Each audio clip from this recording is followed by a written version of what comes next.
Hello guys, hope you're doing well today. I'm going to continue reading the next excerpt of my first novel, Black and White Odyssey and Eden in a series, continuing where I left off. So let's have at this. As the dust settled and the scientist regained his composure from the chaos he had wrought, his curiosity turned to terror, anger, sadness, frustration, as he knew what this was. The world around him was evidence enough of it. The path was clear. He was in despair at the sight of it. No one will believe me. There's nothing I can do.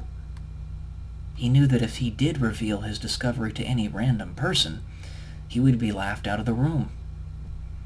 If he revealed his discovery to anyone with any type of clout in these tumultuous times, he may very well have been killed on the spot and had all of his discoveries stolen away. Hidden in vaults that would only be destroyed in a few bleak months, gathering dust as the last flickers of light from humanity died in a torrent of evil and incapacitation. Once more, there was no time. Time was growing ever shorter, the skies becoming ever darker. As he hurried about to fashion a more robust system. Machine tools from his discovery that could be used in his last effort, one final attempt to break free of the inevitable. It was a futile search for scraps in a failing epoch of human history, the last epoch. He had no materials other than those he could scrounge up from his meager livelihood. Despite the massive intellect he possessed, or perhaps in spite of it, he had never been a man of wealth, barely making enough money to buy basic foodstuffs with their ever-inflating prices. His talents were always overlooked, as if they were a constant taunt to the layman, a reminder that they saw the world in one dimension when he could so easily comprehend an infinity stored within every grain of sand, every exacting calculation, every potential ingenious invention. His mind was bursting with innovation, ideas. It's too late.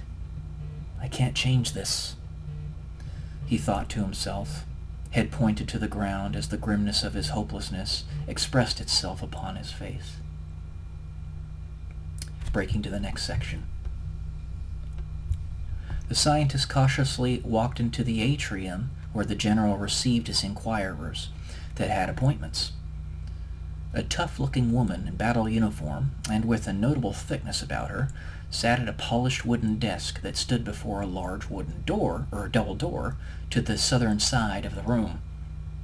Sunbeams broke through the dirty windows that decorated the wall to the right of him, revealing a late afternoon sunset as a helicopter flew about in the distance, watching over the city.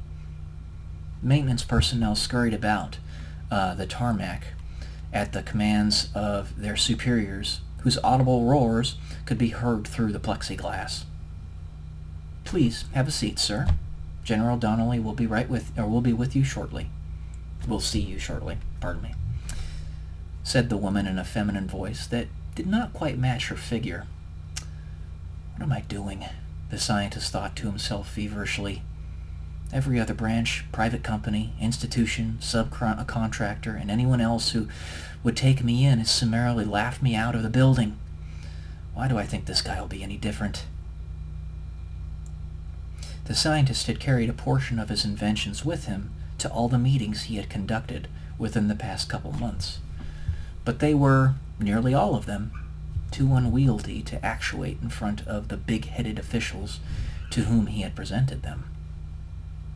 He brought his ideas to heads of Fortune 500 companies, to CEOs, to nonprofit institutions, even to some financial institutions.